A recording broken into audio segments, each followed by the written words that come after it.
Привіт! Ще раз вітаю вас і дякую, що слухаєте Ukrainian Voice of the Rockies. Мене звати Mark Dillon. Greetings once again and welcome to Ukrainian Voice of the Rockies. Today's episode is being recorded on November 22nd, which in Ukraine is Holodomor Memorial Day. In the Ukrainian language, День пам'яті жертв Голодоморів. Сьогоднішній випуск ми записуємо 22 листопада, у День пам'яті жертв Голодоморів в Україні. Багато наших слухачів добре знають про значення цього дня, але для тих, хто, можливо, не знайомий з темою або не до кінця розуміє їх сенс, хочу ще раз наголосити на головні факта на справжньому змісті Голодомору. I know that many listeners of this podcast are painfully aware of the meaning of this observance, but for those who don't know or who may not fully understand, I feel it is critically important to repeat the basic facts, the meaning of the Holodomor, because it is relevant to the realities of today. Konowal will be joining me by phone today from the Fort Collins area to discuss this. Це важно і важливо саме сьогодні, адже це має прямий зв'язок з подіями, які відбуваються зараз. До нашої розмови сьогодні телефоном долучиться Тарас Konowal із району Форт Коллінз, і ми разом обговоримо по тему. In fact, I would say that one cannot fully comprehend Russia's aggression against Ukrainians today without understanding Moscow's aggression against Ukrainians 92 years ago, the forced starvation of millions of Ukrainians that was the Holodomor. Правду кажучи, неможливо повністю зрозуміти сьогоднішню російську агресію проти України, не усвідомлюючи агресії Москви проти українців 92 роки тому, що того навмисного масового голоду, який ми називаємо Голодомором. Понад 3 мільйони українців, а можливо удвічі більше, загинули від голоду в 30-х роках. More than 3 million Ukrainians, possibly twice that number, died from starvation in 1932 and 1933. It was not because there was a drought. It was not because the farmers in Ukraine had not planted seeds. It was not because there was any particular disease. Це не сталося не через посуху, не тому, що селяни не посіяли зерна, а не через якусь хворобу. Причина була одна. Сталін наказав комісарам Компартії Радянського Союзу конфіскувати українське зерно і вивезти його до російських міст, щоб годувати тих, кого змушували працювати на заводах.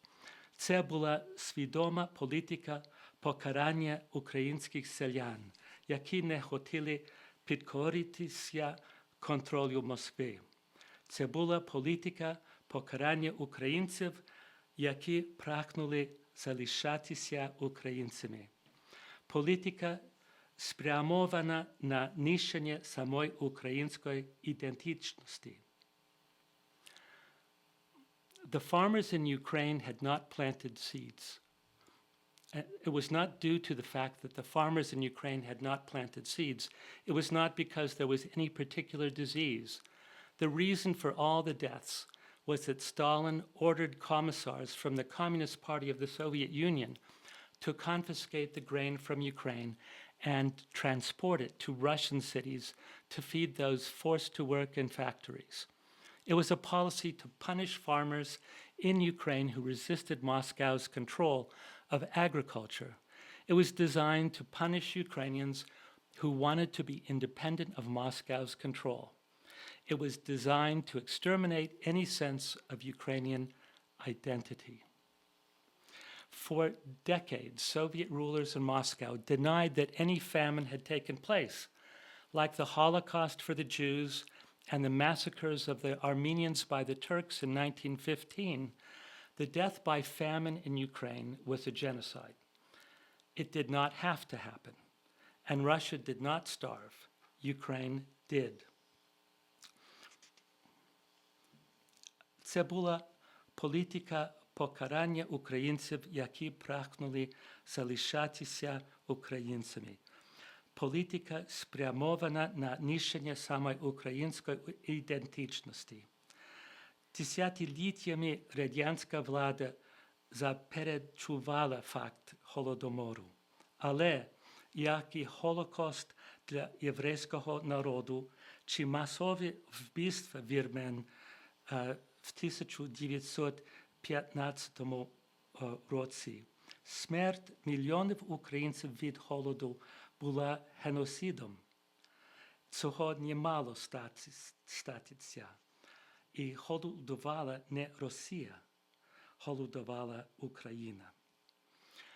Today in Kyiv, at 4 o'clock in the afternoon, there was a minute of silence followed by the lighting of the candle at the Museum of the Holodomor.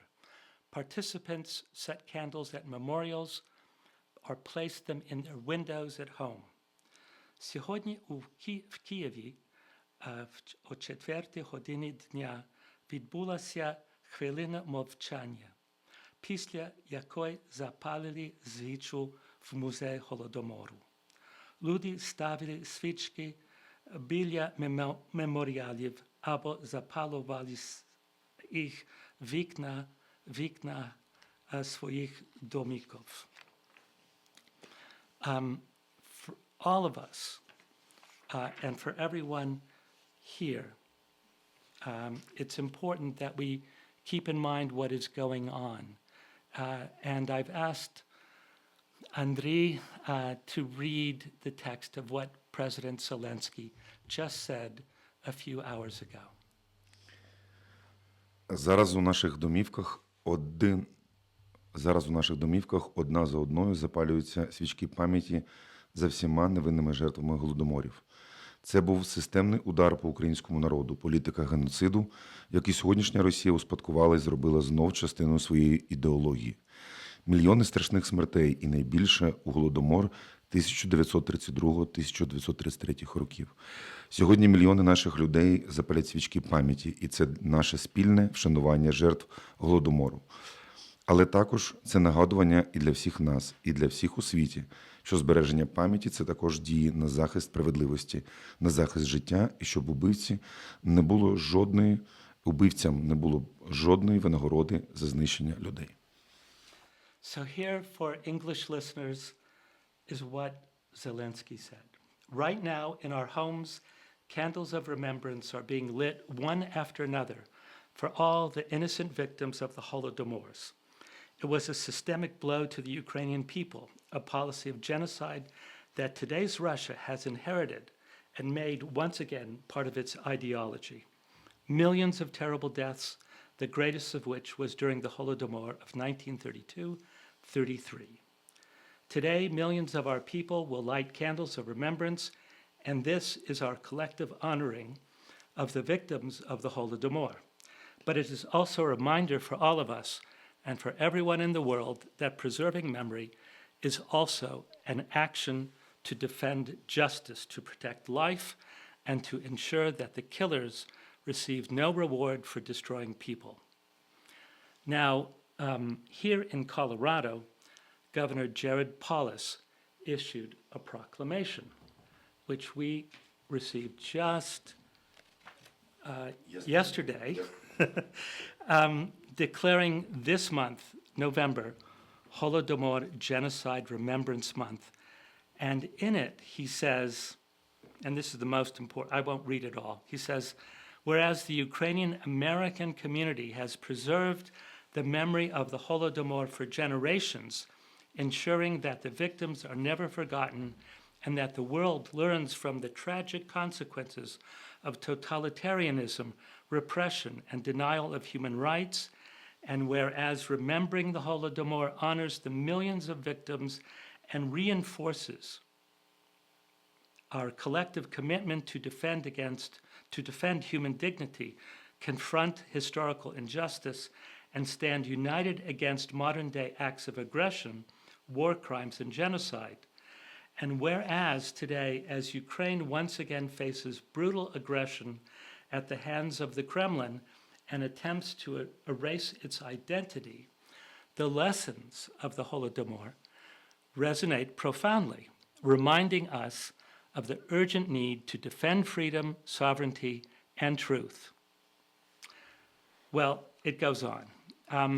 But I wanted, before turning to Taras in Fort Collins, I wanted to make a suggestion.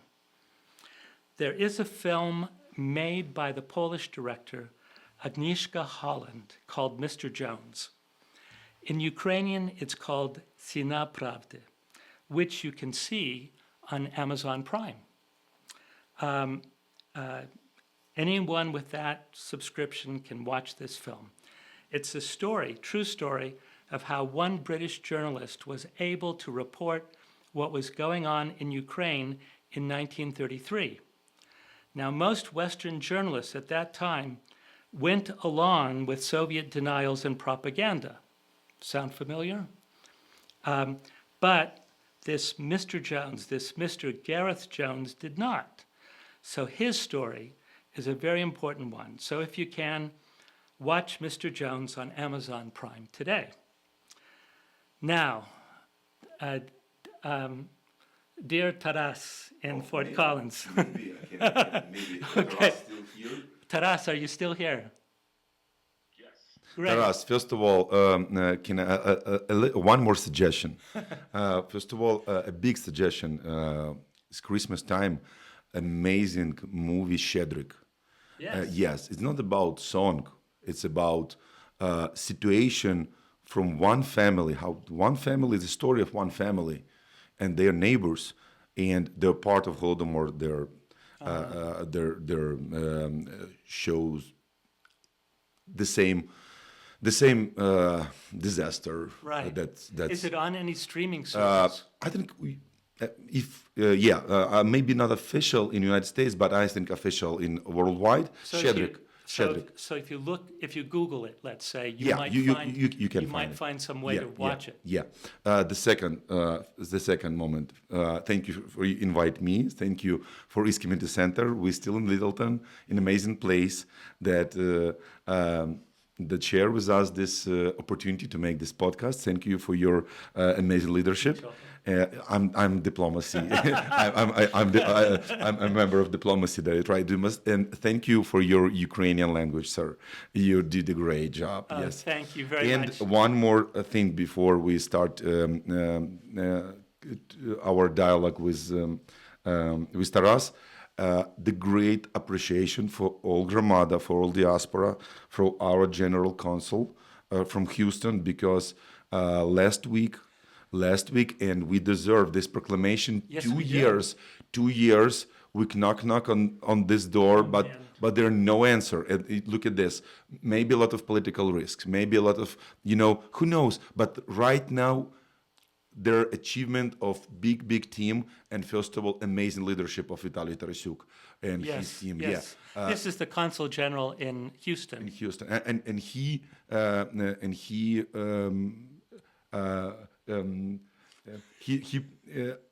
maybe from 2 hours, he changed all his schedule for these 2 days, for last Thursday and Friday. And take ticket to the came flight. to Denver. Came to Denver and look at this result. But by the way, last Friday, there no result. There was no result. There no there. Well, sometimes it takes a day or two, right? Yeah, but they promised. But look at this, But this is an amazing moment for whole Ukrainians of Colorado and from Coloradians and people who support Ukraine. Thank you. Let's say it's symbolic. To get a proclamation is, it's like 5 parts bureaucracy to 5 parts persistence, right? And so we had the right combination last week, thanks to Vitaly Tarasuk. Yep. We had the right combo of persistence and bureaucracy, and so we got this proclamation. But now, Taras, you've been very patient. I'd like to turn to you. A couple years ago, you spoke here in Denver on the topic of Holodomor, and unfortunately, I was not in town at the time, but people told me you spoke so well, and I would just be so grateful if you would say a few words to our audience. Absolutely. So yeah, I did speak, and there's very good reasons for me to have spoken. Both of my parents lived through the Holodomor. They were little kids. My mother was from Kharkivshchina, my father from Poltavshchina. Both of them had brothers, sisters that starved to death, that they lived through. My grandparents talked about it when we were growing up, so it's not just a story; it's real life for me.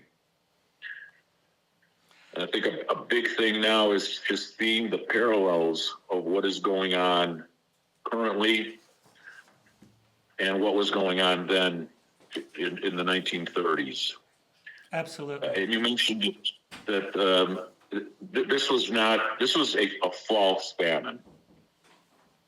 And I guess it would be good to explain what Holodomor means. Right. So Holod is hunger, and Mor is morite, which means to induce suffering or to kill. So this was starvation, forced starvation, to break the spirit and the nationalism of Ukrainians. Mm-hmm. Very similar to what's going on today. This isn't something that Russia's doing for their own defensive purposes. They are trying to break Ukraine. Right. They're doing very similar things, displacing people. It's interesting.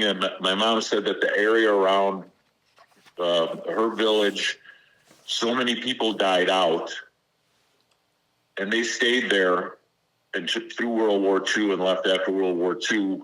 Yeah. But many of the villages around them where all the people had died out were re-inhabited by Russians that were brought in from Russia. And we're seeing that today. And one thing, I pardon me for interrupting, but I was just looking the other day at a kind of a bibliography of scholarly work, lest anyone misunderstand and just say this is rumor once again, some sort of denial based on propaganda or whatever. There's a scholar from Europe named Andriy Umland, and he's compiled just a bibliography of all the studies that have been taking place recently, especially regarding the children from that area. The illegal adoption, here's just a partial list. On illegal adoption of the orphan children of Ukrainian nationality in Crimea. That's from the Ukrainian embassy in Ireland. How the West tolerated Russia's kidnapping of Ukrainian children. That's from the European Resilience Initiative Center. Beyond genocide, ethnocide, and identicide, Russia's strategic imperial demographic policy of Russifying Ukrainian children. That's from Nations and Nationalism. Understanding Russia's actions in Ukraine as the crime of genocide. This is from the Journal of International Criminal Justice. And it goes on and on.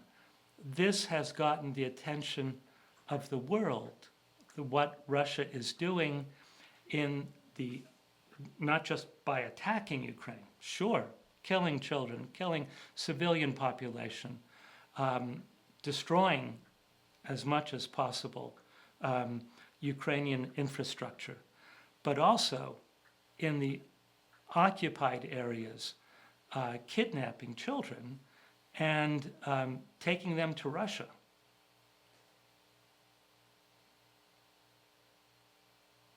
Yeah, exactly. Exactly, and that's not a short-term plan, and that also has parallels to the Holodomor, where about a third of the people that died were children. Right. What does that do to future generations of Ukrainians? You have destroyed generations because these kids will not live. Right. Right. What we find, is that at this particular moment, and this opens a very big topic, Taras, and I invite you to comment on it, but since Wednesday, when the first reports emerged of the so-called 28-point peace plan, which is essentially a Russian plan that was agreed in any event between the current American and the Russian governments, that plan basically furthers this idea of destroying Ukrainian culture, destroying the Ukrainian people. There's a statement that was issued by the Ukrainian Congress Committee of America, which I thought was, just very, very powerful. And I'll just read one paragraph from it. It says, "The 28 points under discussion form a structure designed to dismantle Ukraine's sovereignty, nullify its independence, and subject millions of Ukrainians to continued occupation and terror. Each point strengthens Russia's position, weakens Ukraine's ability to govern and defend itself, and restricts the essential rights of a sovereign state. Their combined effect is the elimination of Ukraine as a free nation." So, I could go on, but that's essentially, and what we see today is that certainly some members of the U.S. Congress, on the Senate Foreign Relations Committee, on the House Foreign Relations Committee, House Foreign Affairs Committee, people in responsible positions in Washington are speaking out, and I think really the irony, the cruel irony, is that President Trump has said publicly yesterday that he is giving Ukraine until Thursday, which is, of course, our Thanksgiving Day, to make a response to the plan. And yesterday, President Zelensky actually recorded a very long speech. It's 10 minutes long, but I think it's important for us to hear it. We're going to play it now, and since it's a clip from YouTube, it will have the English translation underneath as subtitles. So we won't interpret it or translate it.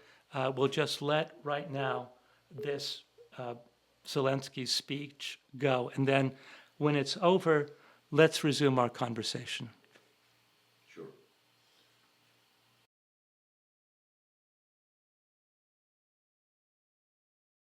Українці, українки, у житті кожної нації є момент, коли всім треба поговорити. Чесно, спокійно, без домислів, чуток, пліток, без усього зайвого.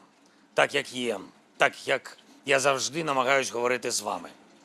Зараз один з найважчих моментів нашої історії.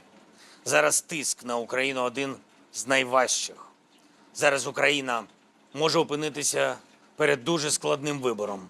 Або втрата гідності, або ризик втрати ключового партнера. Або складні 28 пунктів, або вкрай важка зима. Найважча та подальші ризики. Життя без свободи, без гідності, без справедливості.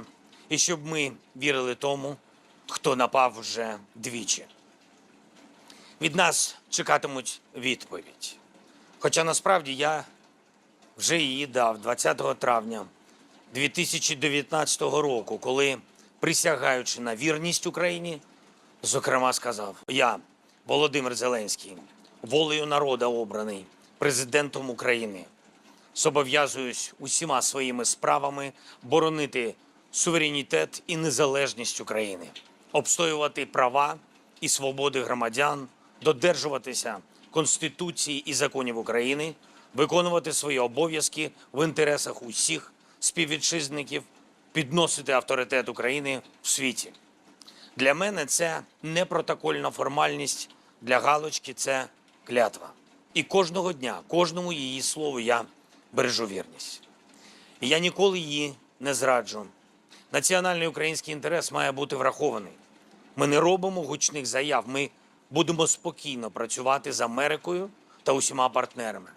Буде конструктивний пошук рішень з нашим головним партнером. Я буду наводити аргументи, я буду переконувати, пропонувати альтернативи, але точно ми не дамо ворогу приводів сказати, що це Україна не хоче миру, що це вона зриває процес і це Україна не готова до дипломатії. Такого не буде. Україна працюватиме швидко. Сьогодні, в суботу і неділю, весь наступний тиждень. І стільки, скільки це буде потрібно в режимі 24/7, я буду боротись за те, аби серед всіх пунктів плану не було пропущено щонайменше двох. Це гідність і свобода українців, бо саме на цьому базується все інше. Наш суверенітет, наша незалежність, наша земля, наші люди і українське майбутнє. Ми будемо і маємо робити все, аби в результаті сталося закінчення війни. І не сталося закінчення України, закінчення Європи і глобального миру. Я говорив щойно з європейцями, ми розраховуємо на європейських друзів, які точно розуміють, що Росія не десь далеко, що вона поруч з кордонами ЄС, що Україна зараз є єдиним щитом, який відділяє комфортне європейське життя від планів Путіна. Ми пам'ятаємо, Європа була з нами. Ми віримо, Європа буде з нами.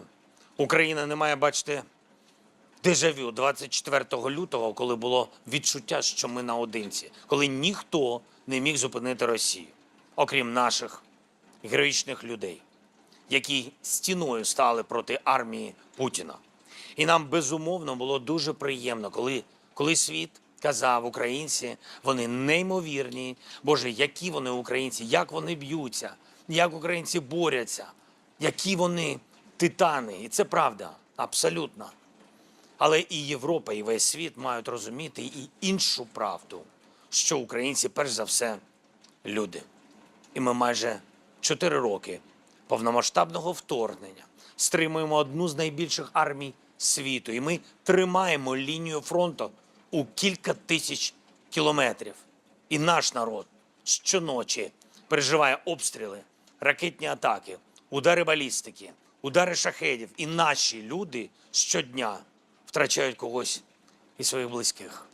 І наші люди дуже хочуть, аби ця війна закінчилась.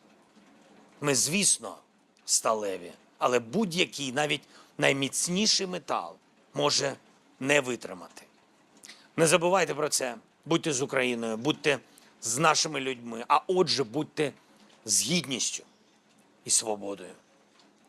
Дорогі українці, згадайте той перший день війни. Більшість з нас зробили вибір на користь України. Згадайте наші почуття тоді. А як це було? Було темно, гучно, важко, боляче, багатьом, страшно. Але ворог не побачив наші спини, що тікають. Він побачив наші очі повні готовності боротися за своє. І це і є гідність, це і є свобода. І це насправді найстрашніше, що тільки може бути для Росії – бачити єдність українців. Тоді наша єдність була спрямована на те, аби захистити від ворога наш дім. І зараз єдність також потрібна нам, як ніколи, аби у нашому домі був достойний мир. Я звертаюся зараз до всіх українців. Наші люди, громадяни, політики, всі. Треба зібратись, прийти в себе, припинити срач, припинити політичні ігрища. Держава має працювати, парламент воюючої країни має працювати об'єднано, уряд воюючої країни має працювати ефективно. І всі ми разом маємо не забувати і не плутати, хто саме є сьогодні ворогом України. Я пам'ятаю, як у перший день війни різні ходаки передавали мені різні плани, пункти, ультиматуми були щодо завершення війни. Казали або так, або ніяк. Або ви це підпишете, або вас просто ліквідують. І це замість вас вже підпише ВО президента України. Чим це закінчилось, відомо. Чимало з цих ходаків стали частиною обмінного фонду і відправились разом зі своїми пропозиціями, пунктами домой в родную гавань. Я не зрадив Україну тоді, я точно відчував за своїми плечима підтримку кожного з вас, кожного українця, українки, кожного солдата, кожного волонтера, кожного медика, дипломата, журналіста, всього нашого народу. Ми не зрадили Україну тоді, ми не зробимо цього зараз. І я точно знаю, що у цей справді один з найважчих моментів нашої історії. І я не один. Що українці вірять в свою державу, що ми єдині і в усіх форматах майбутніх зустрічей, дискусій, переговорів з партнерами мені буде набагато легше добиватися гідного миру для нас та переконувати їх на 100%, знаючи за мною народ України. Мільйони наших людей, які мають гідність, які борються за свободу і які заслужили на мир. Всі наші загиблі герої, які віддали за Україну життя, які зараз на небі і заслужили побачити звідти, що їхні діти та онуки будуть жити в гідному мирі. І цей мир буде достойний, дієвий, довготриваючий. Дорогі українці, наступний тиждень буде дуже непростим, насиченим на події. Ви дорослий, розумний, свідомий народ, який не раз це доводив. І який розуміє, що в цей час буде багато тиску політичного, інформаційного, різного, щоб послабити нас, щоб розсварити нас. Ворог не спить і робитиме все, аби у нас нічого не вийшло. Чи дамо їм це ми з вами зробити? Не маємо права. І у нас вийде. Бо ті, хто прагне нас знищити, погано нас знають, не розуміють, хто ми насправді, про що ми, за що ми, які ми люди. Ми недаремно відзначаємо на рівні державного свята День Гідності та Свободи. Це каже про те, ким ми є, які наші цінності. Ми будемо працювати на дипломатичному полі заради нашого миру. Ми маємо працювати єдино всередині України заради нашого миру, заради нашої гідності, заради нашої свободи. І я вірю, і я знаю, що я не один, зі мною наш народ, суспільство, воїни, партнери, союзники, усі наші люди гідні, вільні.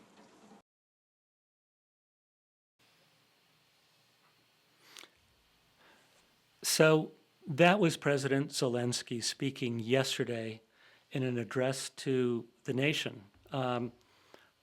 on YouTube and all mass media.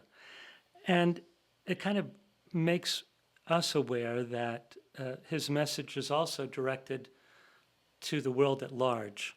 And to give people an insight into what happens here in the United States, in the Ukrainian community here, there was obviously a lot of reaction right away.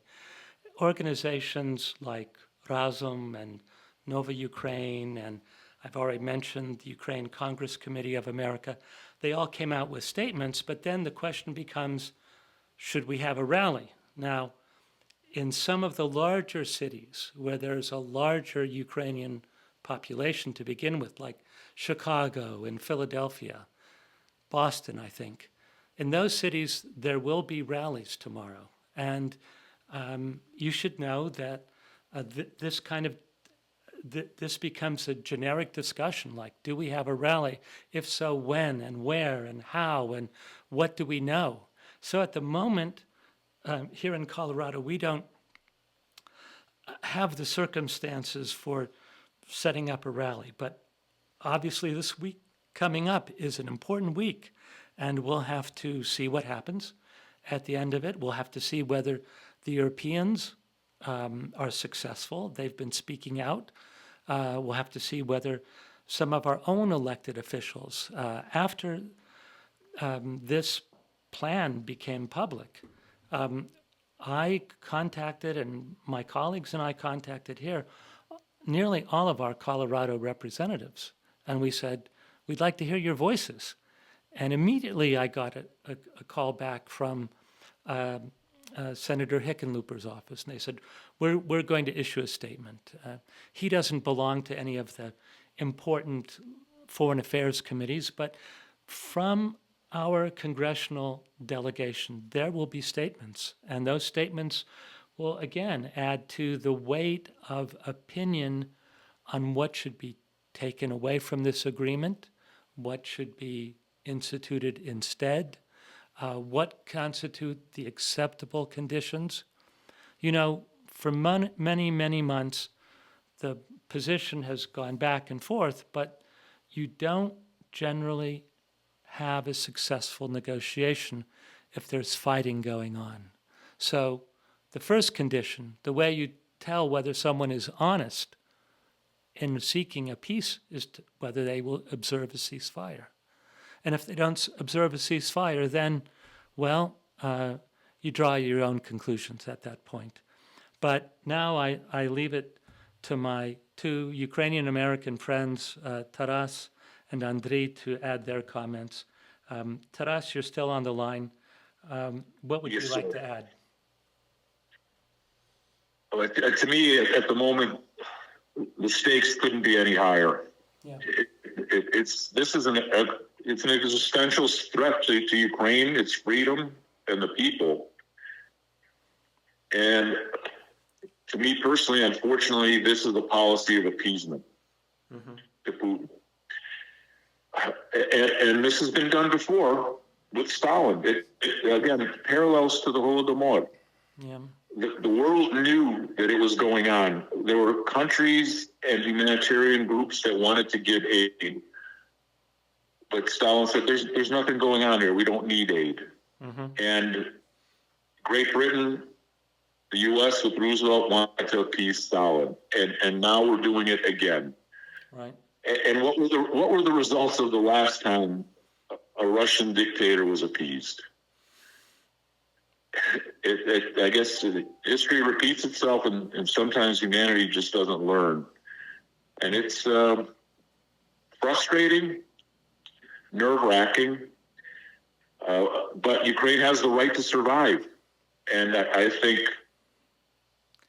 we, as Americans, have to advocate for a just and lasting peace, but it has to be on terms that Ukraine continues as a sovereign nation with its own culture.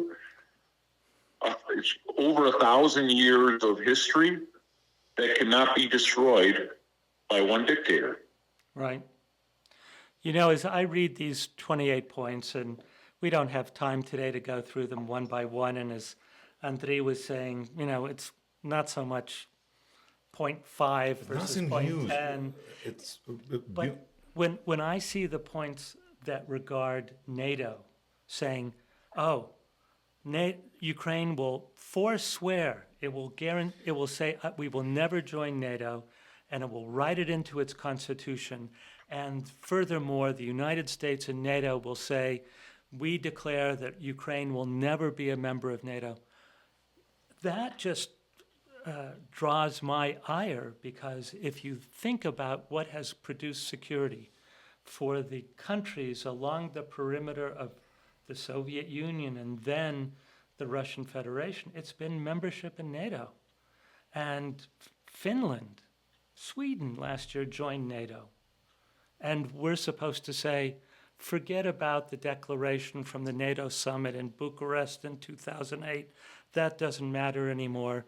We are now going to say, for the sake of peace in Ukraine, no meaningful security guarantee, because NATO membership would be meaningful. It's been meaningful so far in the last 70 years. I think it's only option, because this is a result of NATO. To be a member of NATO is the result to be sure that no one more aggression never appear in our life of our people. I agree with Taras. It's about people, about humans, about because we are struggle right now. Ukrainian struggle, Ukrainian people struggle, and yes, we are good fighters. Ukrainian soldiers and boys create a great job. We work, how we work in how deep and how many impact we create in DC. And by the way, big thanks for all people for all citizens from the United States that stay with Ukraine still right now, because this is not about sovereign Ukraine, it's about people. You know what I mean? Yeah. And these people want to live their lives, because their modern lives, their normal lives, with their democratical values. This is the point. Why we fighting for? We want. And by the way, we knew how is to live in Soviet Union reality, what communism is for our people. And while we're talking about Holodomor, my grandma told me stories, a lot of stories, how they make all food from linden leaves, all food, soup from linden leaves, porridge from linden leaves, Yeah. This is how they survive in Вінницька область, Липовецький район, село Зозів. Yeah. And when we talk about rally, yes, it's political system, and United States citizens right now, they can use their voices, yes. Unfortunately, for our refugees, for our community, with all ICE issues, we're a lot of our families unexcited, and scary. Anxious. Anxious. They fear. They have a lot of fear about their futures, and a lot of these families, some families that already use some resources from Ukraine, and they can use options to return. They use it. Yeah. For example, and some at summer. But right now, it's really difficult, situation. I told before that it's a moment of definition for our community. Yeah. But if we try to talk about rally, let's talk about diplomatical way of impact.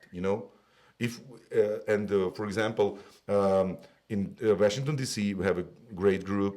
And I just want to explain in Ukrainian. Yes. Yeah, in Ukrainian situation, like reaction. It's amazing journalist Katerina Lisunova. She works worked in Voice of America. Right now, they team create some special podcast. By the way, they are friends. Podcast with Gromadske, and she created a great post. Що далі? Що далі?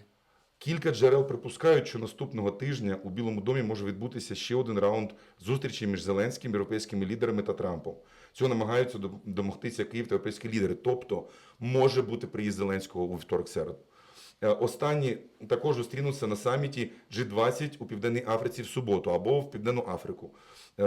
Там може відбутися в суботу. 22 листопада, тобто сьогодні, або там зараз зустрінуться європейські лідери потім.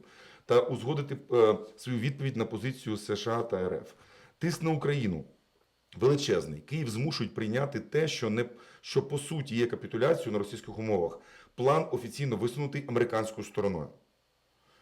Тиск на Зеленського, на лідера, на українського президента – це тиск зовнішній. США та Росія очікують, що він підпише угоду про капітуляцію в четвер. Внутрішній, власна партія, українське суспільство вимагають усунення тих, хто пов'язаний з корупційним скандалом та повної підтримки антикорупційних інституцій. Тому що аудиторія не розуміє, люди останні копійки донатять, а корупція під носом такого рівня. Тут також тиск. І з передової є термінові заклики виправити катастрофічну неефективність військового керівництва за зміну ключових фігур. Це Катерина Лісунова, дуже цікаву думку. І ще коментує позицію Європи, тому що дуже важлива тут позиція Європи. And that's happening today in South Africa. Після розмови Зеленського з віце-президентом США Джеді Венсом у п'ятницю єдиною справжньою згодою було те, що європейців нарешті можна запросити до переговорів, як повідомляє The Telegraph. Європейські лідери неодноразово намагалися і не змогли організувати телефонний дзвінок з Вашингтоном про цей план. Вони рішуче відкидають поступки для України, закладені в існуючому плані. Вони також активно реагували на корупційний скандал Києва, одночасно намагаючись захистити суверенітет України. Це якийсь strategic limbo. You know?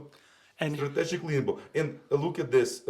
I think our team, right now we should unite around our identity, and maybe it's too different, but it's both ways are bad for us.